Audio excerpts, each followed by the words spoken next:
falo na minha casa assim, ó. Esse corpo físico, ainda bem que o Senhor não vai precisar dele. Porque aqui o inimigo disse assim, eu vou colocar uma bolsite para te não fazer mais nada. Mas eu ainda faço salgado. Ele foi lá com Jesus, eu creio assim. Isso a minha não é que está aqui na Bíblia, nem é uma convicção minha. Aí ele foi lá e disse, olha, ela ainda está de pé.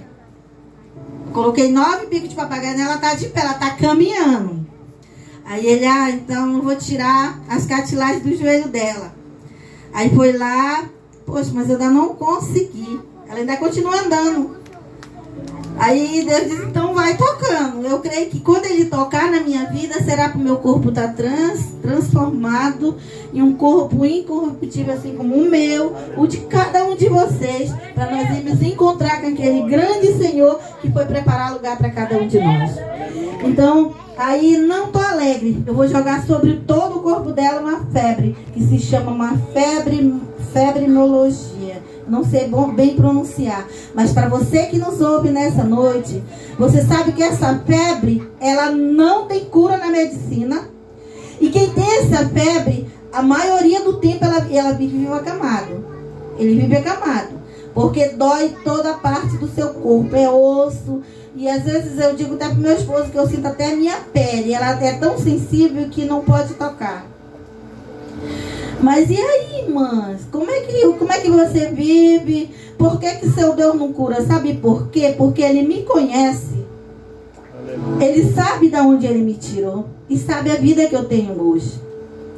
Hoje, se eu for curada de tudo, eu vou tirar um período para me descansar, irmãos. Porque você está me vendo hoje aqui, mas eu venho de Labutas. Quando eu tinha aproximadamente 11 anos, quando eu tinha 11 anos, eu fiz 11 anos, a minha mãe era macumbeira, era porque ela já faleceu. Triste, minha mãe morreu sem Jesus. Eu era filha de uma macumbeira. E por ser filha de macumbeira e ser a filha mais velha dela, eu teria que passar por um processo para seguir tudo que ela deixou. Tudo que ela ia deixar. Quando ela não estivesse lá, era eu que ia assumir o lugar dela.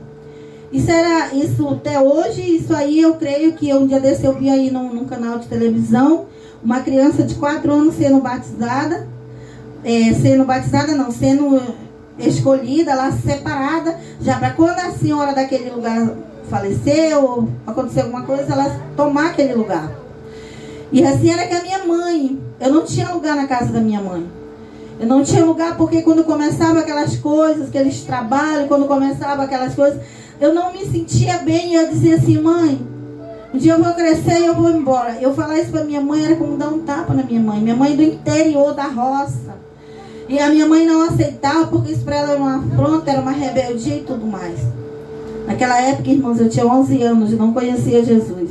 Sempre fui muito obediente porque o meu pai falava assim, minha filha, meu pai é um cearense lá de Juazeiro do Norte, mas ele sempre falava para mim, minha filha, ele morreu com 78 anos, ele dizia para mim, minha filha, honra teu pai e tua mãe. Meu pai nunca leu a Bíblia para mim, mas ele era devoto de São Francisco e ele dizia essa frase para mim, eu nunca esqueci, irmãos. A partir dos meus 6 anos, eu nunca esqueci essa frase. Ele dizia assim para mim, honra teu pai e tua mãe, minha filha, para que fique tudo bem contigo. Ele explicava da maneira dele, irmãos, assim, para que fique tudo bem contigo, para que tu viva muito sobre a face dessa terra. Então, minha filha, você tem que obedecer. Sua mãe falar, sua mãe lhe bater. Minha mãe, eu confesso, irmãos, que a minha mãe não é porque a minha mãe não está aqui. Eu amo a minha mãe, amar a minha mãe de coração. Sou muito grata a Deus por ter colocado a minha mãe na minha vida, porque eu sei que se a minha mãe não existisse, eu não existiria. Então eu louvo a Deus pela vida da minha mãe, mas eu fico uma parte pensativa que se a minha mãe tivesse se arrependido, entregado a sua vida para o Senhor Jesus, quando eu fosse para lá me encontrar com Ele, eu poderia até ainda ver minha mãe. Mas minha mãe morreu no leito de hospital, dizendo que não precisava desse Jesus. Jesus não é surdo, Jesus não precisa a gente estar gritando, Jesus precisa que ela retire no coração dela. Minha mãe me mandou para essa cidade. Eu sou do Carapanatuba, interior de Quari. Ele fica mais próximo de Quari do que de Tefé. Eu sou de lá. Eu vim com 11 anos para essa cidade. Irmãos, eu nunca imaginei que essa cidade existia. Para mim essa cidade assim, né, era um outro país, era uma outra coisa, porque era da roça, de colher malva, de colher juta, de colher mandioca, de estar lá na labuta, a gente saía, caçava, pescava. Esse era meu mundo lá. Quando eu fiz 11 anos, a minha mãe me tirou do aconchego. Mas eu tinha um desejo, quando eu completei 10 anos, de ter família. De ter uma família não como a da minha mãe, porque a minha mãe resolveu o problema de todo mundo da maneira dela, mas nunca resolveu o problema dela. Minha mãe faleceu com um problema no pulmão, porque o pulmão dela tinha estragado tudo por causa do fumar, ela tinha um vício, ela fumava. E minha mãe resolvia o problema de todo mundo, mas não resolvia o dela. Ela tinha um problema grave na família, ela não sabia ser mãe. Quem cuidou mais de mim foi meu pai. Quem me ensinou mais foi meu pai. Quem me ajudou mais foi meu pai. Porque a minha mãe, ela tinha essa dificuldade. Para ela, filho tinha que apanhar. Somente apanhar. Vai comer o que tiver. E se não tiver, faz para mim, faz para ti. E nós éramos tudo criança. Era 3 mulheres e um homem. Nós éramos 4. Irmãos, e essa palavra aqui o Senhor fala que Deus é o nosso refúgio. Ele é a nossa fortaleza. De que a gente vai temer se a gente tem um Deus como refúgio, como fortaleza? Mas eu não conhecia Deus da maneira que eu conheço hoje. Hoje eu posso dizer para você que nos ouve que Jesus, ele é a solução para a tua vida. Não tem nada, como já foi dito pelo irmão José aqui, nada. A bebida que ele foi ingerir ficou amarga, ficou quente, porque Deus, ele já tinha marcado um encontro com ele. Ele já tinha separado esse vaso para ele, assim como tinha separado a minha vida para ele. Mas eu não sabia, eu não entendia.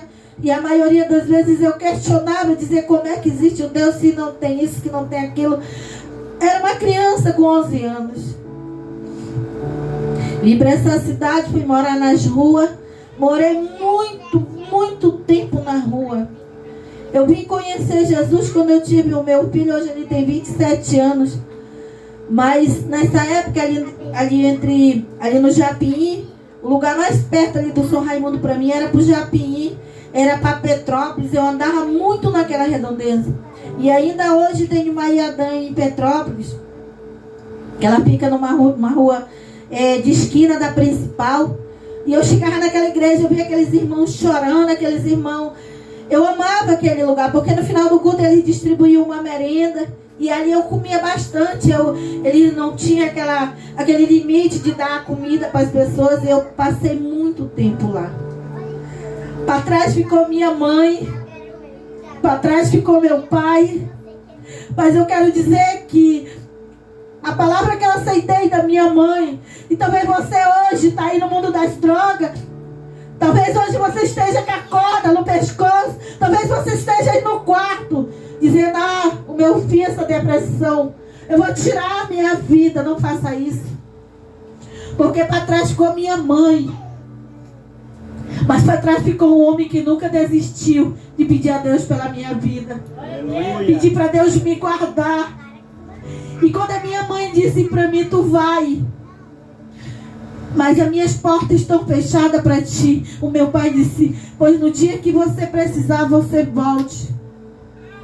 Minha mãe, ela lançou muita palavra sobre a minha vida, muita maldição sobre a minha vida. Mas quando era no sábado, irmãos, lá naquela igrejinha lá, tinha umas irmãs, era muitas irmãs. E aquelas irmãs estavam de joelho dobrado ali. Ela estava ali orando e dizendo assim, quebra as maldições, retira a maldição, maldição hereditária, maldição de pai, maldição de mãe. E eu ali naquela janela, eu recebia aquelas palavras, e eu dizia, pai, delas aí, tira essa maldição de mim. Porque eu não quero me tornar uma prostituta e muito menos uma drogada. Eu quero ter família. Eu quero construir família, ter neto, ser mãe, ser vó. Aleluia. Aleluia, louvado seja o nome do Senhor. Na minha pouca fé e pouca sabedoria, o Senhor dizia assim para mim: eu te ajudo, eu vou te ajudar. Eu não entendi, irmãos, no começo o significado da ajuda de Deus. A ajuda de Deus na minha vida, eu nas ruas ali no São Raimundo, era não me envolver na prostituição e muito menos nos vícios. Eu passei longos dias ali, conheci, quando cheguei, fui para casa de uma mulher, morreu a pessoa que ela tinha me colocado para cuidar, que era o pai dela e a mãe dela. Eu voltei, fui para a rua, fiquei muito tempo ali na rua, recebi algumas ajudas que depois vieram trazer consequências ruins na minha vida, porque dessa ajuda causou, eu tive minhas 2 filhas, mas eu era muito espancada, fui esfaqueada, fui jogada dentro de uma fossa, e isso assim trouxe consequências ruins para minha vida. Novamente voltei para as ruas. Foi quando eu voltei para as ruas, foi quanto mais eu me aproximava daquelas igrejas, porque então já era adulta, já tinha 16 anos, adulta entre aspas, porque eu só tinha 16 anos. Irmãs, e por muito tempo eu ouvi a palavra de Deus pelas igrejas. E eu lembro que uma vez eu estava na frente daquela igreja, daquela Iadã. Nesse dia eu senti um desejo de entrar, me sentei lá atrás. Irmãos, as minhas roupas era shortinho bem curtinho e uma blusinha que tinha sobrado para me vestir. E eu tinha muita vergonha de entrar, porque eu via muita gente bem vestida, muita gente bem arrumada. E eu tinha muita vergonha, mas tinha vezes que eu entrava, eu sentia desejo de entrar. E eu entrava e eu ouvia. Chegava na hora que os irmãos começavam aquelas orações de maldição, quebrando maldição, quebrando os laços que o inimigo tinha colocado, para a pessoa ir para a prostituição, para a pessoa se vender, para a pessoa não ter expectativa nenhuma de vida, a vida se acabar ali. Recebi várias e várias convites de amigas desconhecidas minhas, que elas diziam assim para mim: tu é muito besta, se tu fumar isso aqui, ó, vai passar todo o teu problema. Tu vai perder a fome e vai, se tu aceitar isso aqui, ó, tu vai ter carro, tu vai ter casa, tu vai ter moto. E a maioria das vezes eu confesso que tentada fiquei. Mas aí eu me lembrava daquela irmã orando lá, dizendo assim, que estava repreendendo a maldição, que Deus tinha promessa, que Deus tinha promessa de família, de lar. E aí eu dizia: não, vou esperar mais um pouco, porque o romper da manhã vai chegar na minha vida. Essa manhã aqui vai chegar na minha vida. E ali eu ficava, eu ouvia a irmã lendo o Salmo 40, esperei com paciência, dizer: Senhor, coloca paciência. O Senhor, a maioria das vezes, irmãos, eu confesso que Ele não colocava paciência em mim. Sabe por quê?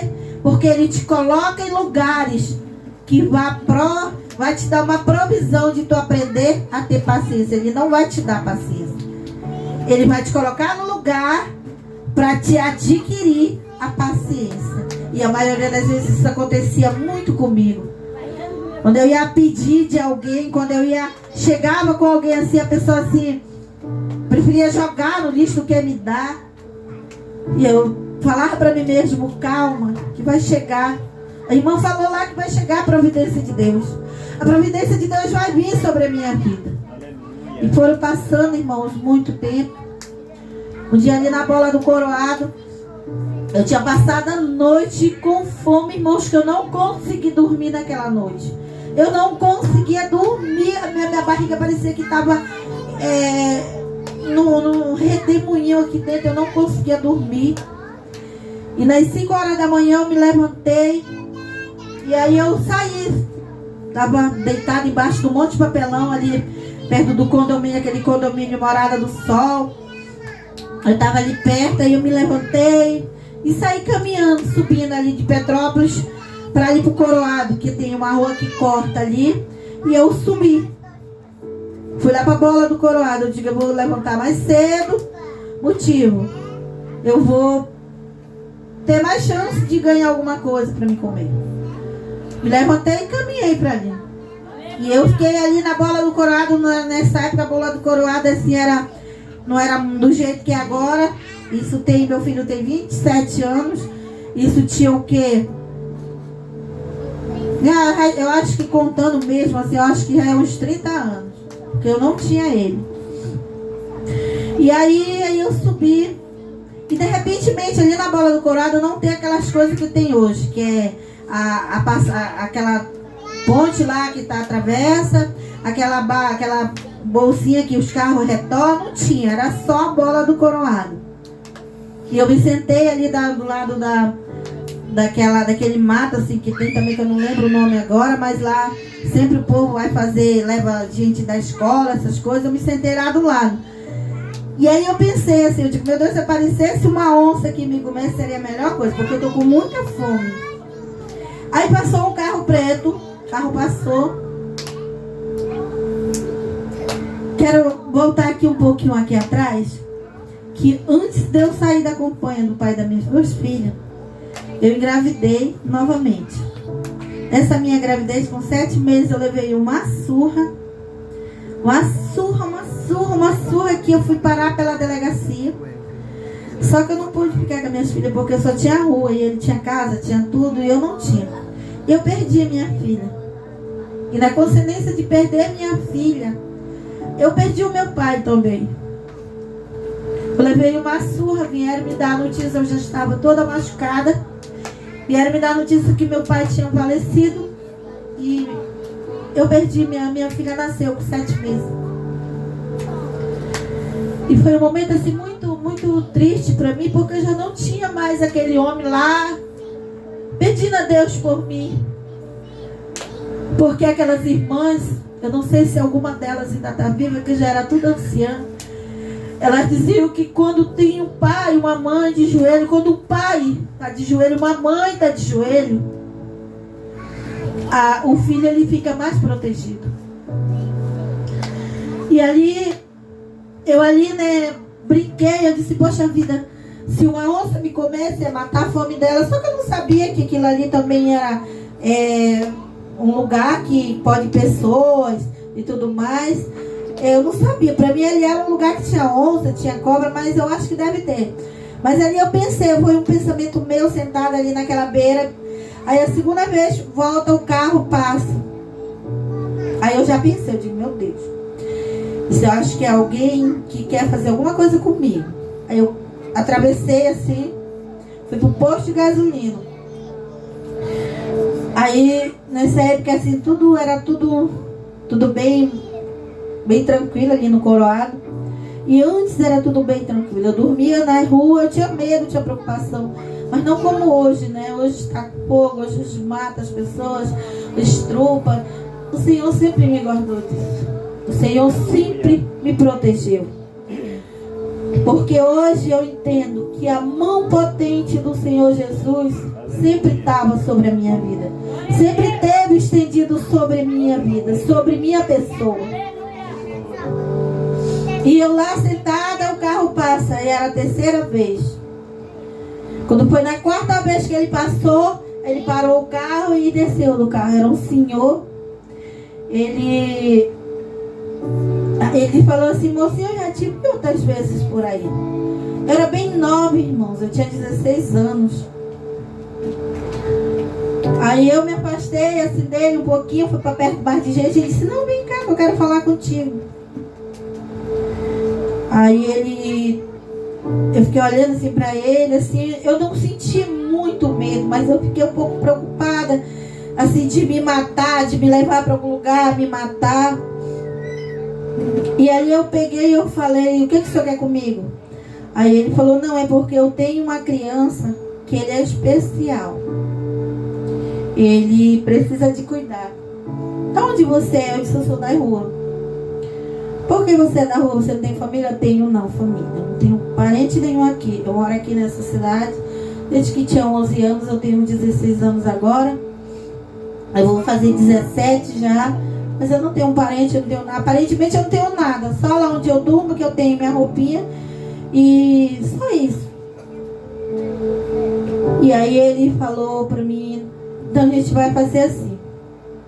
Eu vou lhe levar, vou dizer que peguei você como amiga, vou lhe levar para você tomar um banho, depois eu levo você em casa e digo que peguei você como amiga para você cuidar do meu filho. E você lá vai ter comida, vai ter roupa, você vai ter calçado, você vai viver como minha filha. Nessa época eu era nova, ele tinha uns 48 anos, seu Manel, nunca esqueço dele. Creio eu que foi Deus que colocou ele na minha vida. E ali começou a minha história. Começou uma linda história que Deus escreveu para mim. Aleluia. Hoje assim, eu fico pensando, eu fico meditando. É tão fácil a gente encontrar gente que está ali preocupado com a gente acerca da palavra. Eu não estou falando por interesse. Estou falando da palavra. Eu moro bem aqui logo. Morei no Grande Vitória. Os outros tempos morei na rua. E eu morava no Grande Vitória quando eu saí da casa do seu Manel para escrever uma história. Tive meus filhos. Eu sou mãe de 6 filhos. Mas lá eu ainda passei por um momento difícil. Eu não era proibida de ir para a igreja. Eu cuidei daquelas crianças dele. Não era proibida de ir para a igreja. Mas de lá eu saí para viver uma coisa nova. E essa coisa nova, eu saí, me casei na igreja e tudo mais. Mas era uma experiência que eu teria que passar.